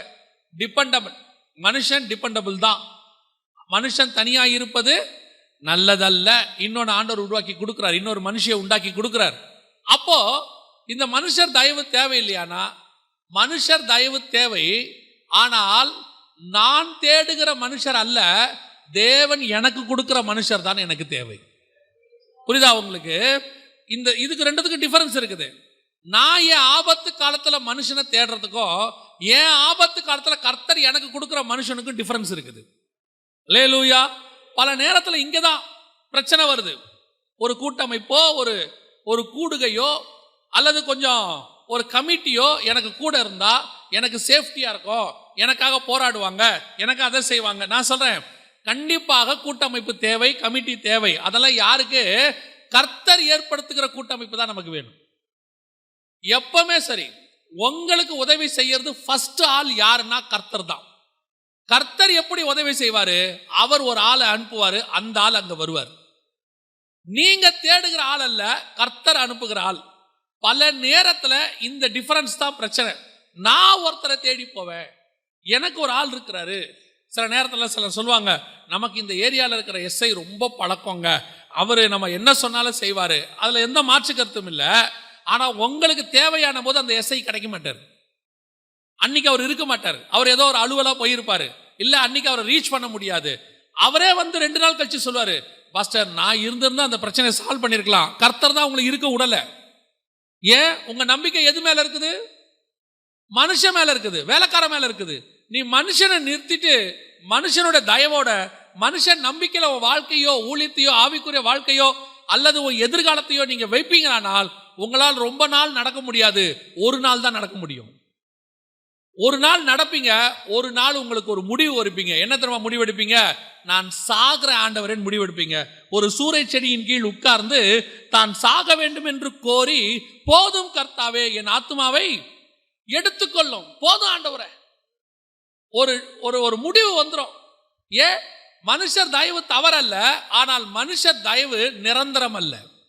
நீ முடிவு பரியந்தம் பரலோகத்துக்கு ஏறி போறதுக்கு, மேகத்து மேல ஏறி போறதுக்கு, சுழல் காற்றிலே ஏறி சீயோனிலே காணப்பட வேண்டுமானால் மனுஷர் தயவு உனக்கு பத்தாது. அது உன்னை ஒரு நாள் தான் நடக்க வைக்கும். உன் வாழ்க்கையில ஏதோ ஒரு இடத்துல மனுஷர்கள் உனக்கு உதவி செஞ்சதுனால தான் நாம எல்லாமே இந்த இடத்துக்கு வந்திருக்கிறோம். ஏதோ ஒரு பேசிக்ல அடிப்படையில் யாரோ ஒருத்தர் நமக்கு உதவி செஞ்சாங்க. அடுத்த லெவல் வரும்போது அங்கே கொஞ்சம் மனுஷங்க உதவி செய்வாங்க, இன்னும் மேலே போகும்போது இன்னும் கொஞ்சம் மனுஷங்க உதவி செய்வாங்க. எல்லா காலகட்டத்திலும் மனுஷ தயவு தேவை. ஆனால் மனுஷன் அல்ல உன்னை சுழல் காட்டிலே பரலோகத்துக்கு கூட்டிட்டு போறவன், உன்னை சீயோனிலே கொண்டு போய் நிறுத்துகிறவன் மனுஷன் அல்ல. ஒரு காலத்துல நாம முழுக்க மனுஷனை நம்ப ஆரம்பிச்சிட்டோம். அவர் இருந்தா போதுங்க, அந்த பிரதர் இருந்தா போதும், எனக்கு பயங்கர பலனா இருக்கும்னு சொல்லுவாங்க சிலர்லாம். அவர் கூட இருந்தாருன்னா போதுங்க எனக்கு பலனா இருக்கும். ஆண்டவர் சொல்வாரு, அவரையே நீயே முடியாதுன்னு சொல்ற வரைக்கும் கர்த்தர் அப்படிதான் செய்வார். கடைசியில் நீங்களே சொல்வீங்க, போதும் கர்த்தாவே இந்த ஆளை எடுங்க. இது இருக்கிறது. அதாவது தாவீது ராஜாவாவதற்கு மிக முக்கியமாக கர்த்தர் கொடுத்ததான பலன் யாருன்னா கூட யோவாபை கர்த்தர் கொடுத்தார். பல இடங்கள்ல தாவீதின் யுத்தத்தை ஜெயித்து கொடுப்பதற்கு மிக முக்கியமாக காரணமாக இருந்தது யாரு? யோவாபு. ஆனால் ஒரு நாள் அந்த யோவாபையே கொல்ல வேண்டிய இடத்துக்கு யார் வந்தா? தாவீது வராரு. ஏன்னா உங்க நம்பிக்கை யோவாபு மேல போக போக ஒரு நாள் உங்களுக்கு தெரிய வரும், யோவாப் அல்ல, கர்த்தரே என்னை அடுத்த கட்டத்துக்கு கொண்டு போகிறவர். இந்த யோவாபு கூட இருந்தா என்னை அடுத்த கட்டத்துக்கு போக விட மாட்டாங்கிறது உங்களுக்கு தெரிய வரும். பல நேரத்தில் அதான் மனுஷர் தயவு. உங்களுக்கு ஒரு காலகட்டத்தில் ஒரு சில மனுஷர்களை கர்த்தர் கொடுப்பார். அதே மனுஷரை ஒரு காலகட்டத்தில் கர்த்தர் எடுப்பார். the same person எடுப்பாரு. நீங்க என்ன பண்ணுவீங்க? ஐயோ இவரை எப்படி, இவர் தான் நமக்கு ஆரம்பத்துல இருந்து கூட இருக்கிறாரு, அவரை நீங்க கூட வச்சுக்கணும்னு நினைச்சிட்டீங்கன்னா கடைசி வரைக்கும் நீங்க அடுத்த லெவலுக்கு போகவே மாட்டீங்க. சூரச்செடியை தாண்டவே மாட்டீங்க. சூரச்செடி வரைக்கும் அந்த வேலைக்காரன் தேவை. அந்த பெலன்ல தான் ஒரு சூரச்செடி வரைக்கும் நடந்தாரு. திரும்பி திரும்பி பார்த்துருப்பாரு, வேலைக்காரன் நிற்கிறானா? நிற்கிறாரு. கரெக்ட். வண்டி ஓட்டும் போது பார்த்துருப்பீங்க, சைக்கிள் ஓட்டும் போது நமக்கு சொல்லி கொடுப்பாங்க. அப்படியே பின்னாடி அப்பா வண்டியை பிடிச்சிக்கிட்டே வருவார், இல்லைன்னா யாராவது ஃப்ரெண்டு பிடிச்சிக்கிட்டே வருவாங்க. ஓட்டும் போது திரும்பி திரும்பி பார்த்துக்கிட்டே வருவோம், கூடவே வர்றாங்களா, பிடிச்சிக்கிட்டே இருக்கிறாங்களான்னு. அவர் எத்தனை காலம் பிடிச்சிக்கிட்டு வருவார்? ஒரு 25 வருஷம் கழிச்சு நீங்கள் வண்டி ஓட்டும் போது பின்னாடியே ஒருத்தர் ஓடி வந்துக்கிட்டே இருந்தார்னு வச்சுக்கோங்க. இவர் யாருங்க? இவர் தான் 25 வருஷமாக என்னை பின்னாடி பிடிச்சிருக்கிறார். இந்த 25 வருஷமாக நான் சைக்கிள் ஓட்டுறதுக்கு இவர் தான் காரணம். ஒரு நாள் இல்லாட்டி கூட நான் கீழே விழுந்துருவேன்னா எதில் இருக்கிறவன் சொல்லுவான், அப்போ 25 வருஷமும் நீ யார் பெலனில் தான் ஓடி இருக்கிற? இந்த ஆள் பெலனில் ஓடி இருக்கிற. ஆனால் அந்த பின்னாடி பிடிக்கிற ஆள் ஒரு நாள் தேவை, ஒரு காலத்தில் தேவை. ஆனால் ஒரு காலத்துக்கு பிறகு அந்த ஆள் உனக்கு தேவை இல்லை. அந்த ஆண்டவர் எடுப்பார் உன்னை விட்டு. அதுதான் மனுஷ பலன். மனுஷ பலன் ஒரு காலத்தில் உங்களை விட்டு கர்த்தர் எடுப்பார். இதுதான் ஆவிக்குரிய வாழ்க்கையோட ஸ்டாண்டர்ட். ஒரு காலத்தில் ஊழியம் தொடங்கும் போதோ ஆவிக்குரிய வாழ்க்கையை தொடங்கும் போதோ உங்களை போஷிப்பதற்கு, உங்களை ஆசீர்வதிப்பதற்கு ஆண்டவர் சில ஆட்களை நியமித்து வைத்திருப்பார். நாம் என்ன பண்ணுவோம்னா அதுக்கப்புறம் அந்த ஆளையே பார்க்க தொடங்கிடுவோம். அந்த ஆளையே, இந்த பிரதர் இருக்கிறாரு, மாதம் மாதம் இவ்வளோ கொடுப்பாரு, கர்த்தர் பார்ப்பாரு, ஓ நீ மாதம் மாதம் இவரை எதிர்பார்க்க ஆரம்பிச்சிட்டியோ, அதுக்கப்புறம் பார்த்தா அந்த மாதத்துலேருந்து அவர் கொடுக்க மாட்டார். அவருக்கு கொடுக்கறத கர்த்தர் நிறுத்திடுவார். நீங்கள் அவரை ரொம்ப டைட்டாக அவரையே பார்க்க ஆரம்பிச்சிட்டீங்க. கர்த்தர் பார்த்தாரு, அப்பா உன் பார்வை அவர் மேலே போயிடுச்சு, உன் பார்வை எந்த பக்கம் திருப்பு? என் பக்கம் திருப்பு. நீ என் பக்கம் திருப்புற வரைக்கும் அவர் டைட்டு போவாது. நீங்கள் அவர் நம்பிக்கையை விட்டுட்டு, இல்லை ஆண்டவரே நீ போதும் கர்த்தாவே, இந்த ஆளை நினச்சா நான் செத்துருவேன், நான் வாழ முடியாது, நான் உங்களையே பார்க்குறேன் போது இந்த ஆளே திருப்பி வருவார், இல்லை வேற ஆள் வருவார், ஆண்டவர் ஆளை அனுப்புவார். அதுதான் ஆவிக்குரிய வாழ்க்கையினுடைய ஃபர்ஸ்ட் ஸ்டேஜ். இப்போ எலியா மனுஷனை நம்பி சூரச்செடிக்கு கீழே போய் படுத்துட்டார். படுத்த பிறகு இப்போ அடுத்த பலன் வருது, அதை விட கொஞ்சம் மேலான பலன் ஒன்று வருது. வாசிங்க 1 ராஜாக்களின் புஸ்தகம் 19ஆம் அதிகாரம் 8வது வசனம் வாசிங்க. அப்பொழுது அவன் எழுந்திருந்து புசித்து குடித்து அந்த போஜனத்தின் பலத்தினால் 40 நாள் இரவு பகல் ஒரே பெண்ணும் தேவனுடைய பர்வதம் மட்டும் நடந்து போனான். இப்ப இவன் தேவனுடைய பர்வதம் மட்டும் நடக்கணும், இரவும் பகலும் 40 நாள் நடக்கணும். ஆனா இப்போ வேலைக்காரன் பலன் இல்லை. இப்ப என்ன பலன் வருது? போஜனத்தின் பலத்தினால். எந்த போஜனம்? தூதன் கொண்டு வந்து கொடுத்த போஜனம். அந்த போஜனத்தை பத்தி வசனம் சொல்லுது, தழலில் சுடப்பட்ட அடையும். 6வது வசனம், தழலில் சுடப்பட்ட அடையும் ஒரு பாத்திரத்தில் தண்ணீரும் அவன் தலைமாட்டில் இருந்தது. அப்பொழுது அவன் எழுந்திருந்து புசித்து குடித்து. 8வது வசனம், அந்த போஜனத்தின் பலத்தினால் அப்படின்னு இருக்குது. அப்படின்னா என்ன அர்த்தம்? உன் ஆவிக்குரிய வாழ்க்கை சூரச்செடியோடு கூட முடிகிறது இல்லை. உன் ஆவிக்குரிய போராட்டம் சூரச்செடியோடு முடிகிறது இல்லை. இதோட முடிஞ்சிருச்சு, அவ்வளோதான், இதுக்கு மேலே என் ஸ்பிரிச்சுவல் லைஃப் இல்லை, ஊழியம் இல்லை, இதுக்கு மேலே நான் ஒன்றும் செய்ய முடியாது, நீ எங்கே சாக வேண்டும் என்று நினைக்கிறாயோ அந்த இடத்துல கர்த்தர் உன்னுடைய பலனை குன்றி போக பண்ண மாட்டாரு, அடுத்த லெவலுக்கு உயர்த்துவார். அடுத்த லெவல் ஊழியத்தின் பாதையில். சரி, நான் ஊழியத்தின் பாதையில் கடந்து வந்ததுனால சொல்கிறேன். ஊழியத்தின் பாதையில் எப்போ ஒரு டோரெல்லாம் அடைச்சி நாம் இதுக்கு மேலே ஒன்றுமே பண்ண முடியாதுன்னு நினைக்கிறோமோ அங்கே புது கதவை கர்த்தர் திறக்க போறாருன்னு அர்த்தம். எங்க நீ ஒரு இடத்துல ஒன்றும் பண்ண முடியாதுன்னு தியங்கி நிற்கிறீங்களோ அந்த இடத்துல கர்த்தர் ஓப்பன் பண்ண போறாருன்னு அர்த்தம். அந்த ஓப்பன் பண்றதுக்கு தான் மிச்சம் எல்லாத்தையும் மூடி வச்சிருப்பாரு. நம்ம ஆண்டவருக்கும் பிசாசுக்கும் என்ன வித்தியாசம் அப்படின்னு கேட்டா, உலகத்தின் மகிமை எல்லாவற்றையும் பிசாசு காட்டி எல்லாத்தையும் எடுத்துக்கோம்பா. நம்ம ஆண்டவர் பரலோகத்தின் மகிமையை மட்டும் காட்டி அதை மட்டும் எடுத்துக்கோம்பார். அதோட அர்த்தம் என்னன்னா, பிசாசு எல்லா டோரையும் திறந்து வச்சு நீ எதை வேணாலும் எடுத்தோம்பா, அது பிசாசு. ஒரே ஒரு டோரை திறந்து வச்சு இது வழியா பிரவேசிப்பாரு, அது கர்த்தர். அல்லேலூயா. அந்த ஒரு டோருக்கு நீ போகணும்னா மற்ற எல்லா டோரும் மூடி இருக்கும், அத்தனை டோரும் மூடி இருக்கும். நீங்க நினைப்பீங்க, ஆண்டவர் நான் போகிற இடங்கள்லாம் அடைக்கிறாரு, ஒரு வேலையும் ஆக மாட்டேங்குது, ஒன்றும் உருப்பட மாட்டேங்குது, எங்க போனாலும் டோர் க்ளோஸா இருக்கு. கர்த்தர் மூடின கதவை நீங்க உடைச்சாலும் திறக்க முடியாது, முட்டினாலும் திறக்க முடியாது, என்ன பண்ணாலும் திறக்க முடியாது. ஏன்னா பைபிள் சொல்லுது, ஒருவரும் திறக்க கூடாதபடிக்கு பூட்டுகிறவரும். அவர் பூட்டி வச்சிருக்கிறாரு. ஏன்னா உங்களுக்கு வச்ச கதவு அது இல்லை. உங்களுக்கு வச்ச கதவு இதை விட மேலான ஒரு கதவு வச்சிருக்கிறாரு, இதை விட மேலான ஒரு ஆவிக்குரிய வாழ்க்கை வச்சிருக்கிறாரு. அந்த வாழ்க்கையில நீ போகணும்னா மற்ற எல்லா கதவும் மூடி இருக்கும், அத்தனை கதவும் மூடி இருக்கும். இப்போ எலியாவுக்கு எல்லாம் ஃபினிஷ், ஏசபேல் வழியா எல்லாம் முடிஞ்சிருச்சு. இப்போ சொல்றாரு, எழுந்திருச்சு இந்த தூதனை அனுப்பி சொல்றாரு, இந்த தலையில் சுடப்பட்ட அடையும் இந்த தண்ணியையும் எடுத்து சாப்பிடு அப்படிங்கிற. அவன் குடிக்கிறான். குடிச்ச உடனே வசனம் சொல்லுது, அந்த போஜனத்தின் பலத்தினால் அப்படின்னு இருக்கு. இது உலக பிரகாரமாக கொடுக்கப்படுகிறதான, பரலோகத்திலிருந்து உலக பிரகாரமாய் கொடுக்கப்படுகிற சில ஆசீர்வாதங்கள், சில காரியங்கள்.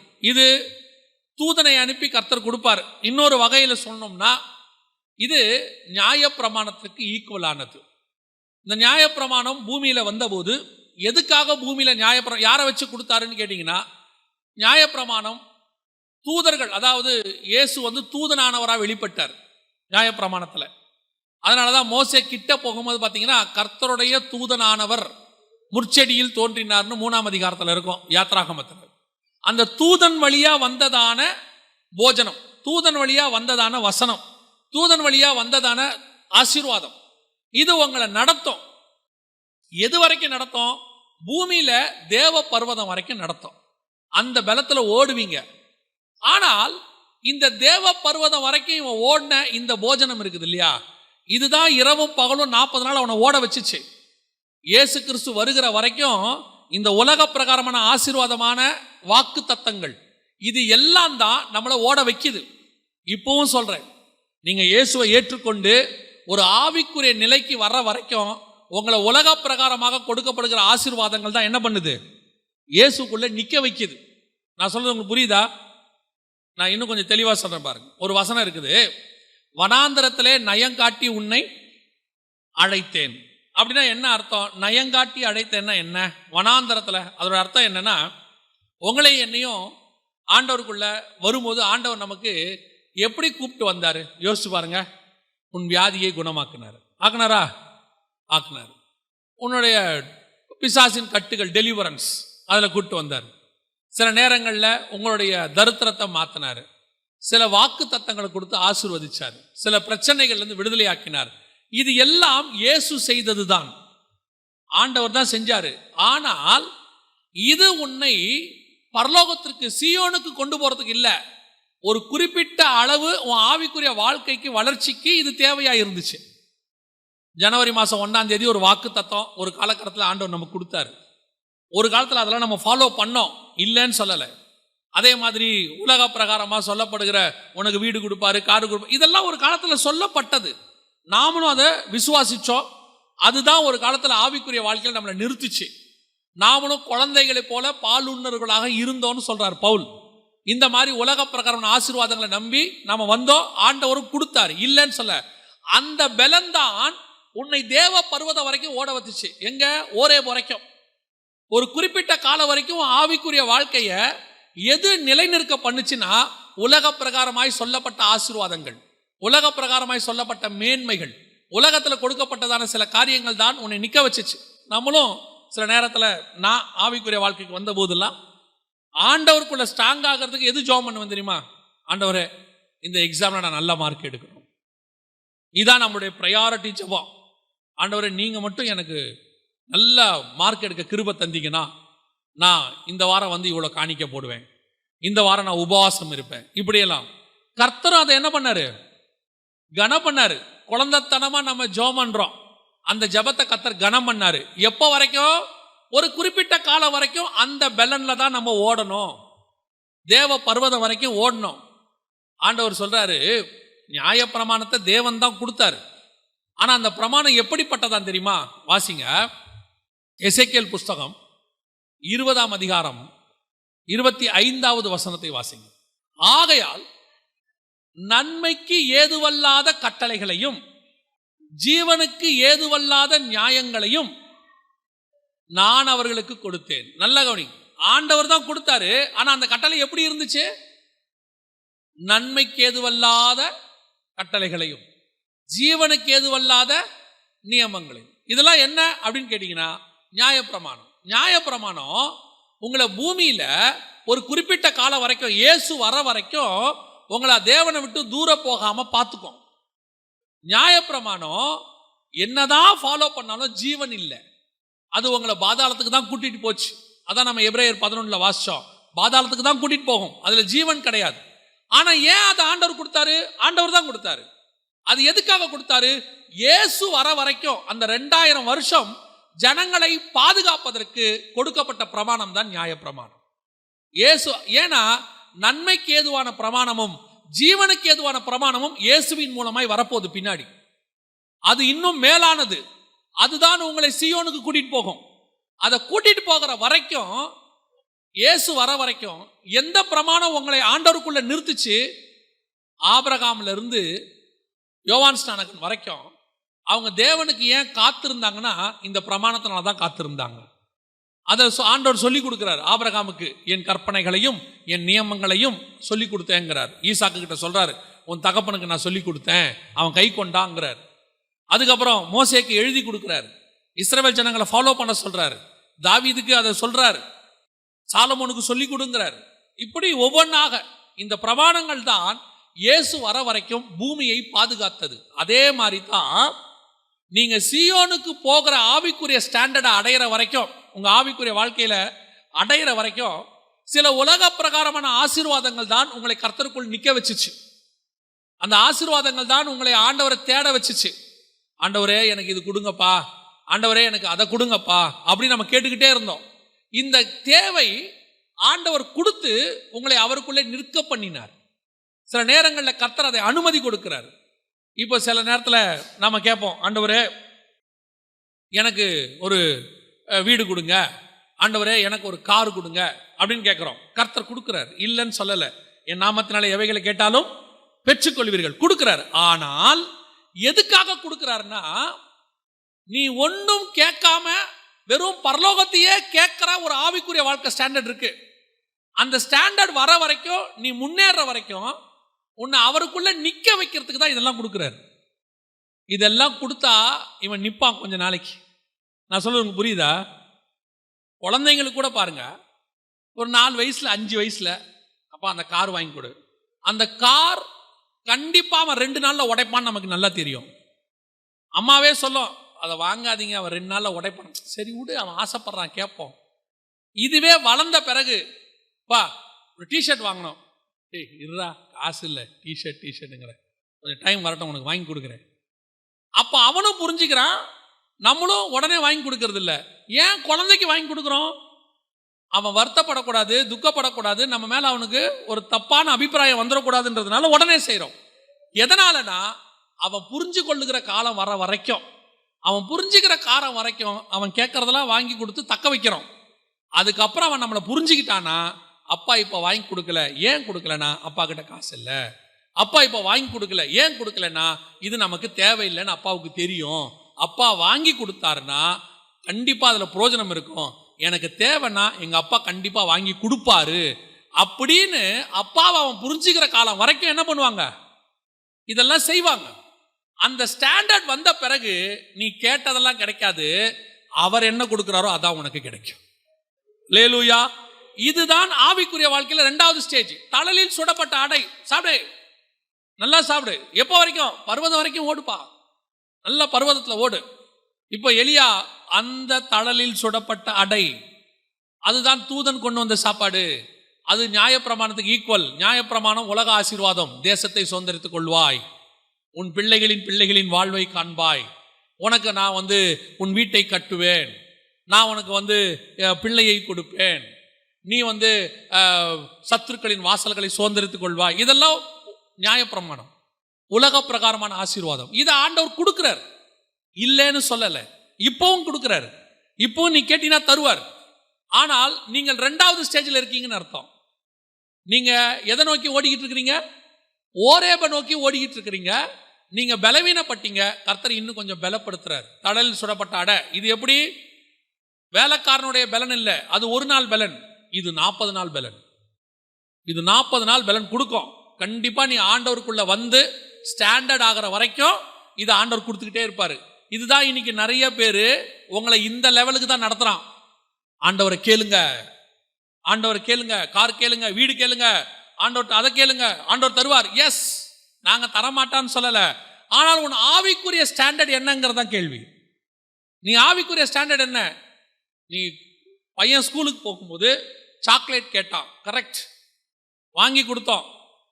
இப்போ நீங்க கல்யாணம் ஆகி பொண்ணு மாப்பிள்ளை வீட்டுக்கு போகும்போது அப்பா தேன் மிட்டாய் வாங்கி கொடுங்களேன். அந்த ஒரு கமர்கட்டு இருந்துச்சு, அப்பா சொல்லுவாரு 25 வயசாகி போச்சு, இன்னும் தேன் மிட்டாய் தின்னுட்டு தெரியுது.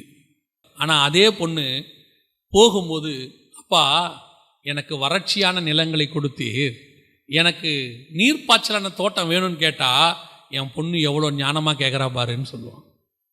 நீ கேட்கறத வச்சு தான் உன்னுடைய ஸ்டாண்டர்டே இருக்குது. உன் ஆவிக்குரிய ஸ்டாண்டர்ட் நீ கேட்கறத வச்சு இருக்குது. நீ ஆவிக்குரிய வாழ்க்கையில வளரும் போது, ஆரம்பிக்கும் போது உலக பிரகாரமாய் கேட்டது உண்மை, கரெக்ட், கர்த்தர் கொடுத்தார், இல்லைன்னே சொல்லல, இப்போ கொடுப்பாரு. ஆனால் நீ கேட்கறது என்ன? எஸ்தரும் மற்ற பெண்களும் ராஜாவுக்கு என்று கொண்டு போய் விடப்பட்டார்கள். எல்லாரும் என்ன செஞ்சாங்க? தாங்களுக்கு விரும்பினதை கேட்டு வாங்கி கொண்டார்கள். வசனம் சொல்லுது, அவர்கள் என்ன கேட்டார்களோ அது கிடைத்தது. ஆனால் எஸ்தரோ ஏகா எனக்கு தன்னை என்ன கொடுத்தானோ அதை மாத்திரம் பெற்றுக்கொண்டாள். அர்த்தம் என்ன? இவங்க எல்லாம் இன்னும் 2வது ஸ்டாண்டர்ட்ல இருக்கிறாங்க. வந்துட்டோம் அரண்மனைக்கு, இதை சாப்பிடு, இதை சாப்பிடு, நல்ல ட்ரெஸ் போடு, ராஜா செலக்ட் பண்ணியிருக்கிறார் நம்மள, அவங்க அதுல கான்சன்ட்ரேட் பண்ணாங்க. எஸ்தரோ இது அல்ல, இதுக்கப்புறம் இன்னொன்னு இருக்குது, நான் ராஜா பக்கத்துல போய் உட்காருவேன், 127 நாட்டுக்கும் நான் ராணியா மாறிடுவேன். ஏதோ இங்க கிடைக்கிற இதல்ல, இது சும்மா ட்ரெஸ் கிடைக்கும், சாப்பாடு கிடைக்கும், நகை கிடைக்கும், எல்லாம் கிடைக்கும். ஆனா நான் எதிர்பார்க்கறது இது இல்ல, ராஜாவுக்கு பக்கத்துல ஒரு இடம், நான் அங்க போய் உட்காருவேன். அதனாலதான் எஸ்தர் எதையுமே கேட்கல. கேட்கறத வச்சுதான் உன் ஸ்டாண்டர்ட். நீ எதை கேட்கறங்கிறதா ஸ்டாண்டர்ட். அதனாலதான் பைபிள் சொல்லுது, கீழானவைகளை அல்ல. நீ கேட்கறது எதை இருக்கக்கூடாது? கீழானவைகள் அல்ல. இன்னும் உன் ஜெபம் எதை மேல இருக்கக்கூடாது?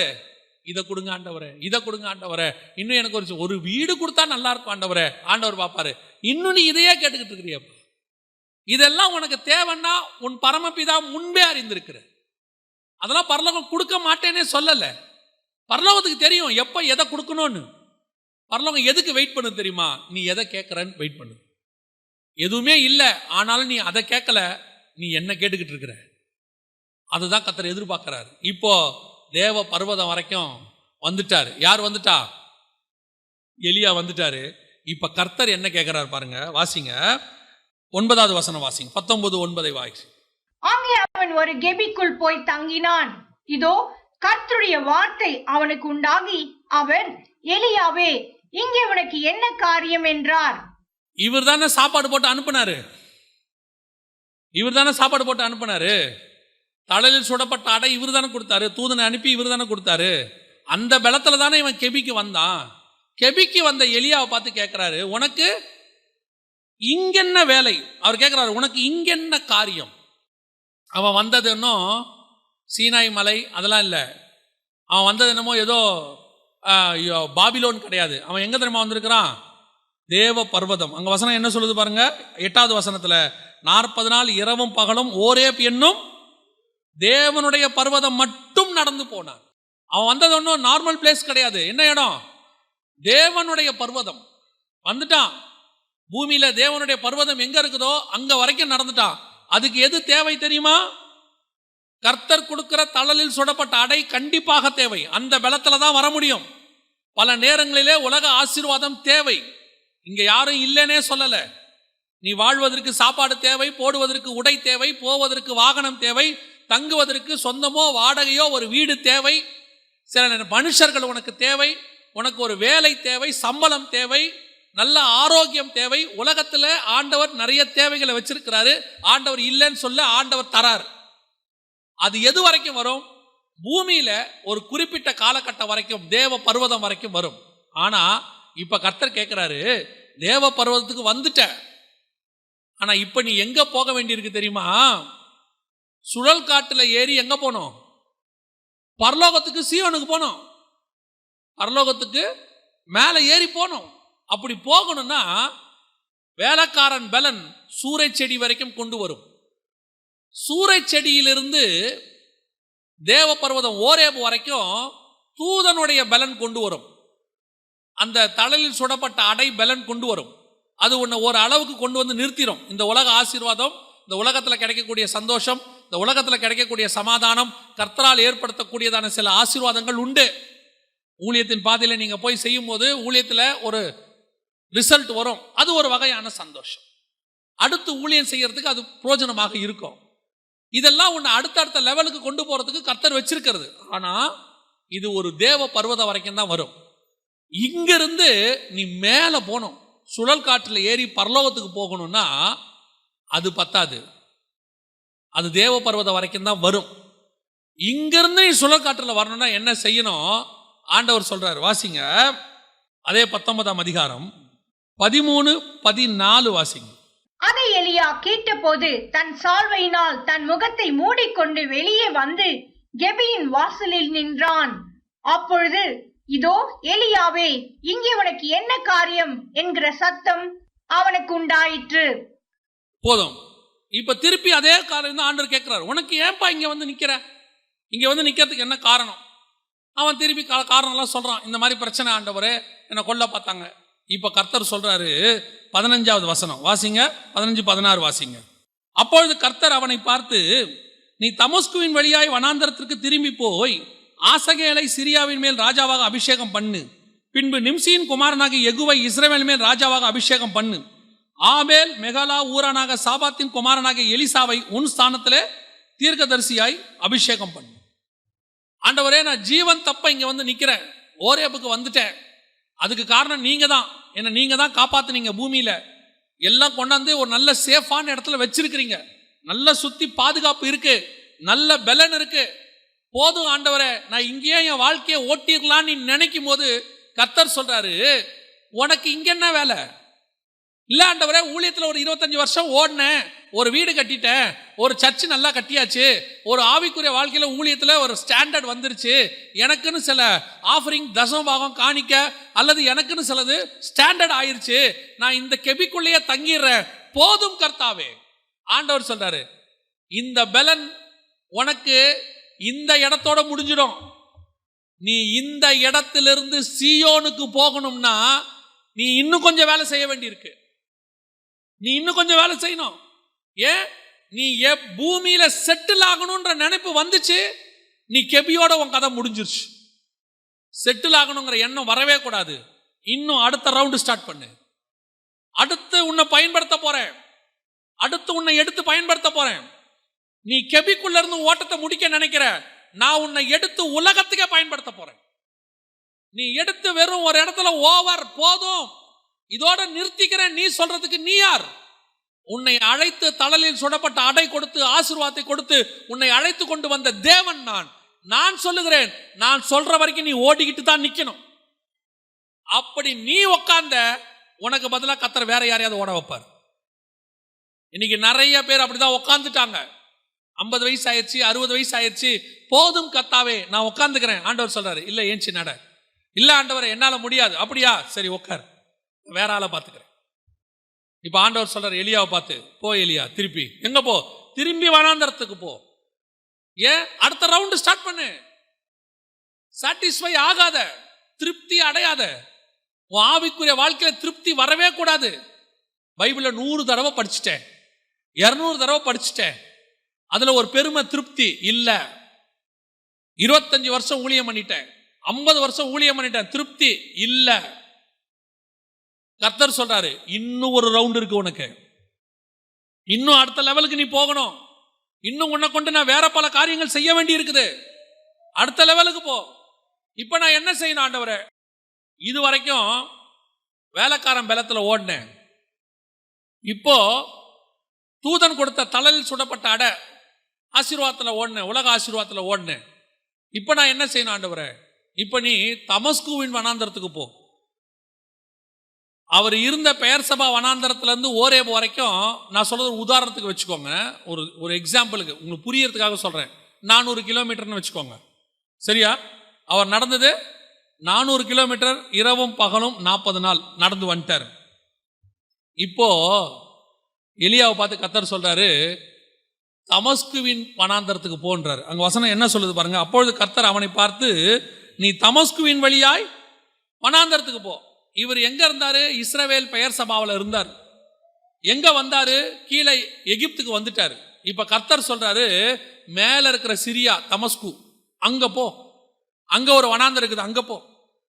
ஆண்டவரே, நான் சூரச்செடி வரைக்கும் வேலைக்காரன் பலத்துல வந்தேன், சூரச்செடியிலிருந்து பெயர் சபா வனாந்தரத்திலிருந்து ஓரேப் வரைக்கும் தழலில் சுடப்பட்ட அடையோடைய பலத்துல வந்துட்டேன். இப்ப நான் இங்க வந்து கெபில செட்டில் ஆயிட்டேன். நீங்க இப்ப திருப்பி அடுத்த பிரயாணத்தை ஸ்டார்ட் பண்ண போறீங்க. நான் இப்ப இங்க இருந்து எங்க போறேன்? தமஸ்கு. அது எவ்வளவு இருக்கு தெரியுமா? அப்படியே டபுள் மடங்கு, 800 கிலோமீட்டர். பெயர் சபாவிலிருந்து கீழே வந்தா எகிப்து வந்தா 400, எகிப்துல இருந்து தமஸ்குக்கு போனா 800, டபுள் மடங்கு. இப்ப கர்த்தர் சொல்றாரு, தமஸ்குவின் வழியாய் வனாந்தரத்திற்கு போ. நீ அங்க போய் என்ன செய்ய? அவனை அபிஷேகம் பண்ணு, எல்லாரையும் அபிஷேகம் பண்ணு அப்படின்னு சொல்லி கர்த்தர் சொல்றாரு. சரி, இப்ப நான் எந்த பலத்துல போவேன்? இப்ப 800 கிலோமீட்டர் போனோம், 400 கிலோமீட்டருக்கே தூதன் வந்து சொல்லிட்டான், சாப்பாடு கொடுத்தான், 2 தடவை சாப்பாடு கொடுத்தான். அந்த 2 தடவை நான் சாப்பிட்டதுனால 400 கிலோமீட்டர் இரவும் பகலும் நடந்திருக்கிறேன். ஓகே. வேலைக்காரன் பலத்துல ஒரு நாள் தான் நடந்தேன். ஓகே. இப்ப நான் எப்படி நடக்கணும்? 800 கிலோமீட்டர், குறைஞ்சபட்சம் 80 நாள் இரவும் பகலும் நடக்கணும். வெறும் பகல்ல மட்டும் நடக்கணும்னா 160 நாள் நடக்கணும். நான் எங்க போனோம்? சிரியாவின் வனாந்தரத்துக்கு. இப்ப நான் எந்த பலத்துல போவேன்? இப்ப எந்த பலன் என்ன தமஸ்குக்கு கொண்டு போகும்? ஒரே ஒரு பலன் தான் இருக்கிறது. நான் சொன்ன வார்த்தையை பிடிச்சுக்கோ, நான் உன்னை கொண்டு போய் அவனை அபிஷேகம் பண்ணுவேன்னு சொல்லி இருக்கிறேன்.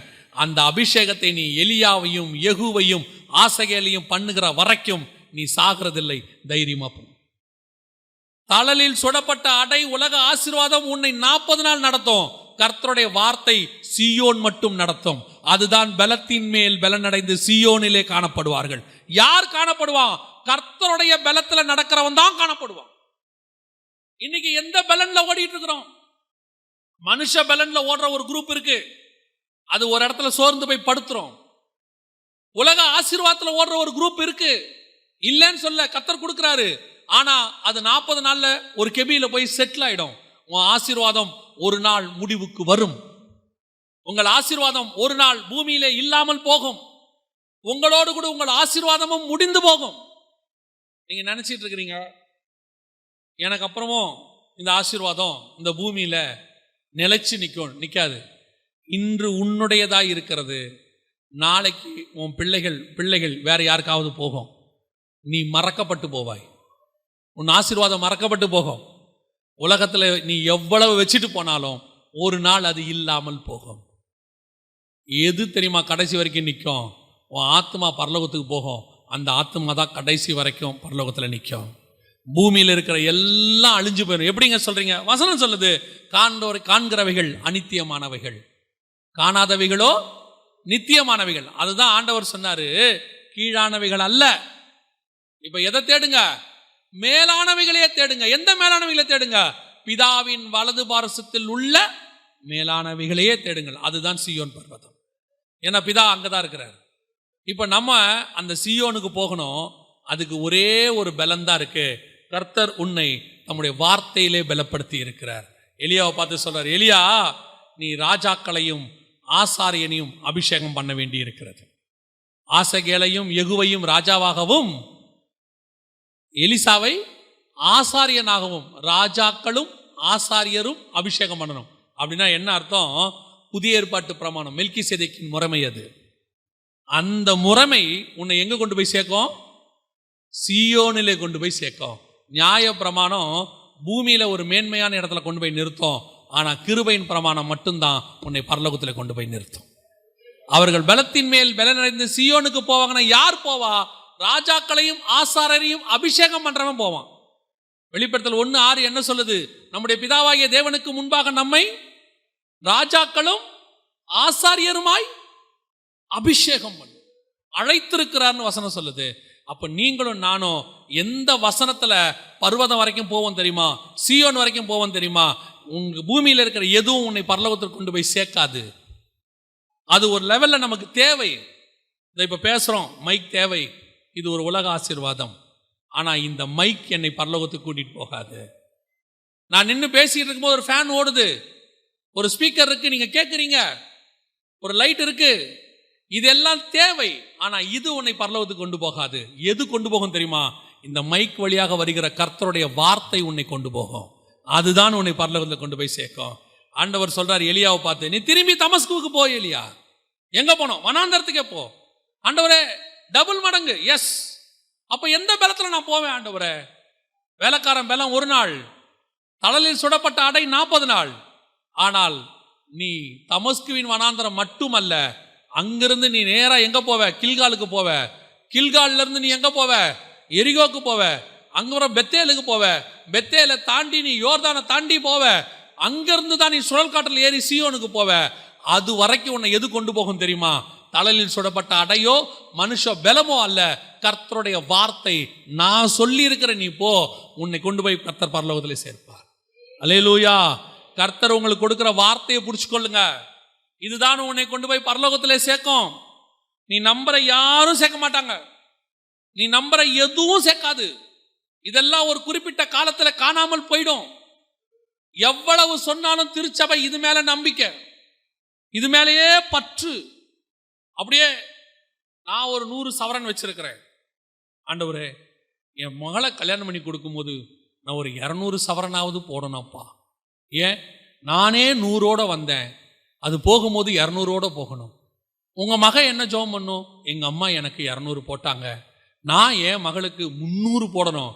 100, 200, 300 எவ்வளவு வேணா போடுங்க, அதுல 1 கிராம் கூட மேல வராது, 1 கூட மேல வராது. ஒரு நாள் நியாய தீர்ப்பு வரும்போது எல்லாம் காணாமல் போகும். எது மேல போகும் தெரியுமா? கர்த்தருடைய வார்த்தையிலே கட்டப்பட்ட உன் ஆத்மா மட்டும் புறப்பட்டு மேலே போய் கொண்டிருக்கும். நோவா எவ்வளவு பூமியில வச்சிருந்தானோ தெரியாது, எதுவும் அவன் கூட வரல. அவன் கட்டின பேழையில 8 பேர் மாத்திரம் அவன் கூட வந்தாங்க. நீ சம்பாதிக்கிற ஆத்மா மட்டும் அவன் கூட மேல வரும், வேற எதுவுமே வராது. உள்ளுக்குள்ள லோத்து எவ்வளவு வச்சிருந்தாருன்னு தெரியாது சோதோமுக்குள்ள. ஆனா எது வந்துச்சு தெரியுமா? 2 பிள்ளைகள், அவனுடைய ஆத்மாக்கள் மட்டும் 2, அவன் சம்பாதிச்ச 2 ஆத்மா மட்டும் பின்னாடி வந்துச்சு. இந்த பூமியிலிருந்து உன் கூட வரப்போறது அதுதான் வரும். எவ்வளவு நீ சேர்த்தாலும், நான் ஏற்கனவே சொன்ன மாதிரி தான், இந்த பூமியில நாம இருக்கிறதுக்கு கர்த்தர் இதெல்லாம் கொடுத்தாரு, இல்லைன்னே சொல்லல. தேவை ஒரு குறிப்பிட்ட காலகட்டம் வரைக்கும், தேவ பர்வதம் வரைக்கும். அதுக்கப்புறம் அடையும் உதவாது, கெபியும் உதவாது. அதுக்கப்புறம் நம்ம என்ன செய்யணும் தெரியுமா? நேராக கர்த்தருடைய வார்த்தையின் மேலே கட்டப்படணும். யோசேப்பை பார்த்து ஆண்டவர் சொன்னாரு, உன் சகோதரர்கள் உன்னை வணங்குவார்கள். அவர் சொன்ன உடனே மறுநாள் பார்த்தா சகோதரர் போட்டு அடிக்கிறான். எவன் வணங்குவான்னு சொன்னா அவன் என்ன செய்யறான்? அடிக்கிறான். அவனே குழியில தூக்கி போடுறான், அவனே எடுத்து விற்கிறான் இஸ்மவேல் கிட்ட. இவருடைய நம்பிக்கை என்ன தெரியுமா? ஆண்டவரே, என்ன யார் யாரெல்லாம் வணங்குவாங்கன்னு சொன்னீங்களோ அவன் தான் இப்ப என்ன பண்ணிருக்கிறான்? என்ன அடிச்சிருக்கிறான். எல்லாம் நடந்திருக்குது. ஆனா ஒரு நாள் கூட யோசேப்பு முறுமுறுக்கல. ஏன் ஆண்டவரே எனக்கு இப்படி நடக்குது? அவன் முறுமுறுக்கல. எனக்கு ஒண்ணு தெரியும் ஆண்டவரே, அவன் என்னை அடிக்கட்டும், என்னை குழியில போடட்டும், என்னை வித்து போடட்டும், என்னை ஜெயில போடட்டும், மனுஷங்க என்னை மறக்கட்டும். நானே அந்த கனவுக்கு விளக்கம், சொப்பனத்துக்கு விளக்கம் சொன்ன அந்த 2 பேர்ல ஒருத்தன் என்னை மறந்துட்டான், என்னை மறக்கட்டும்.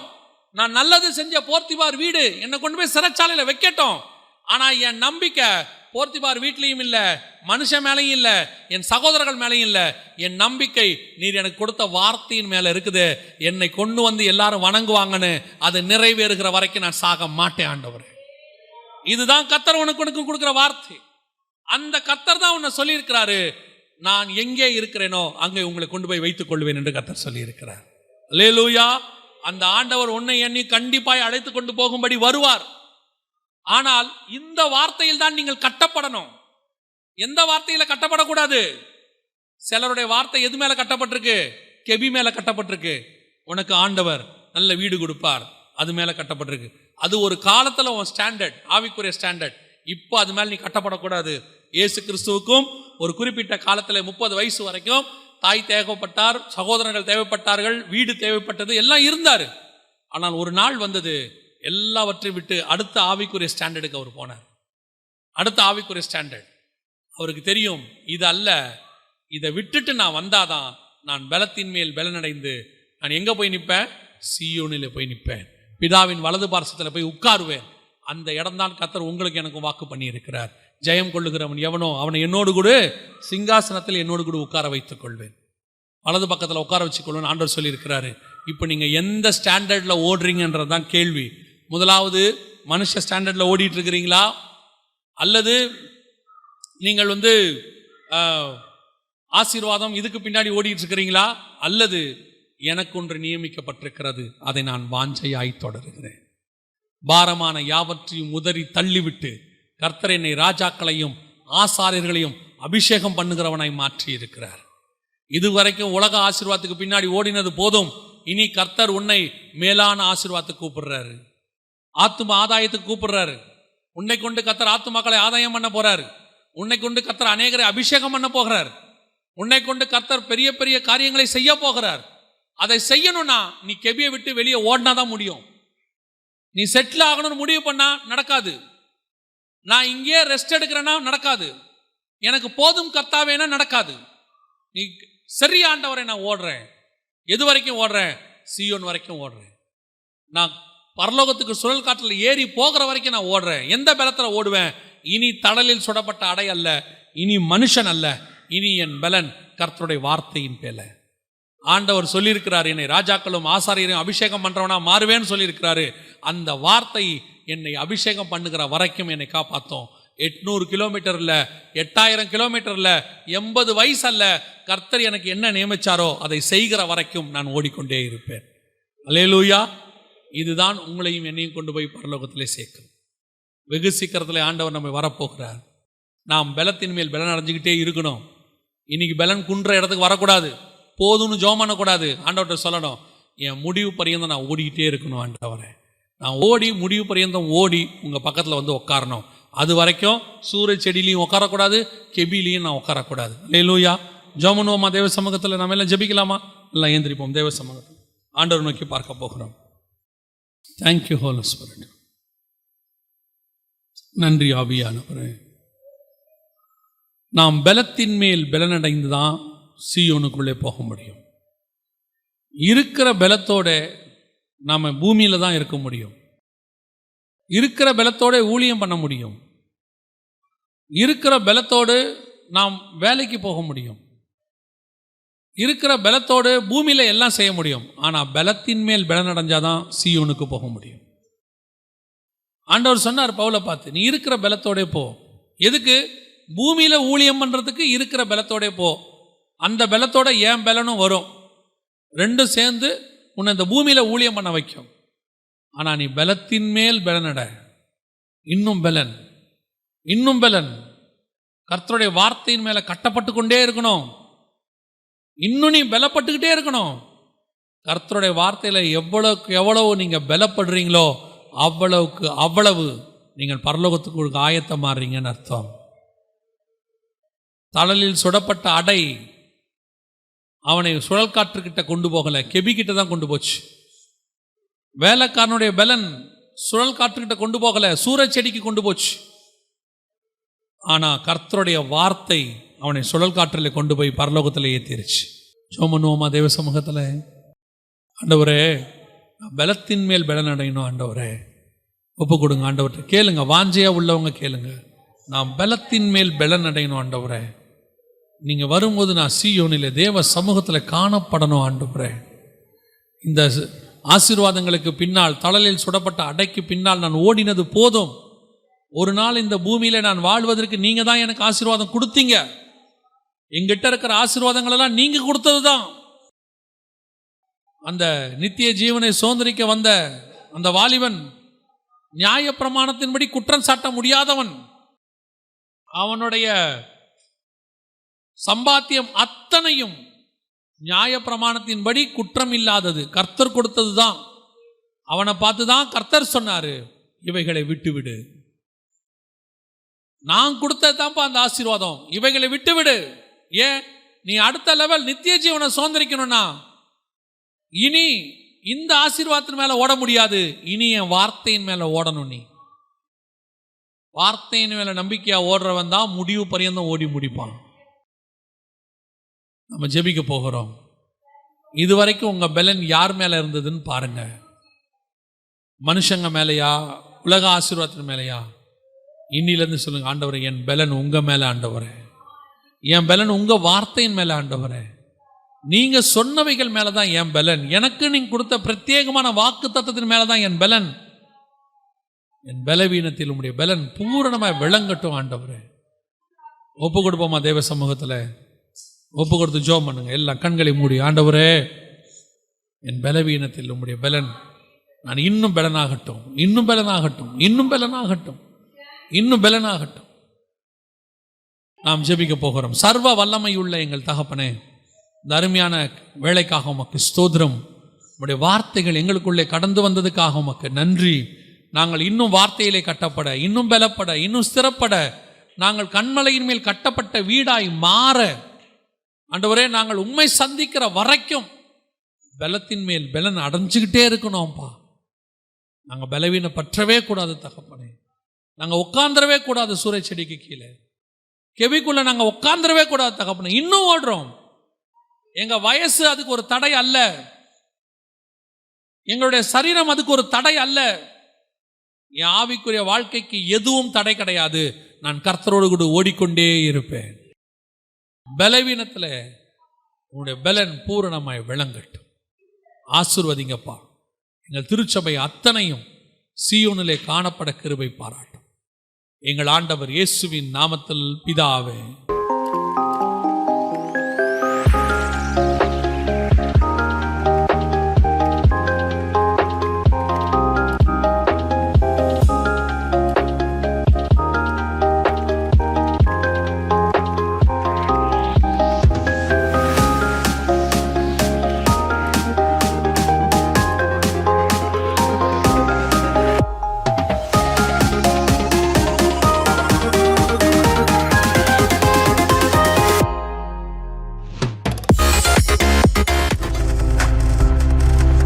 நீங்கள் பார்த்துக் கொண்டிருப்பது உங்கள் ஜாய் டிவி. உங்கள் துக்கம் சந்தோஷமாய் மாறும்.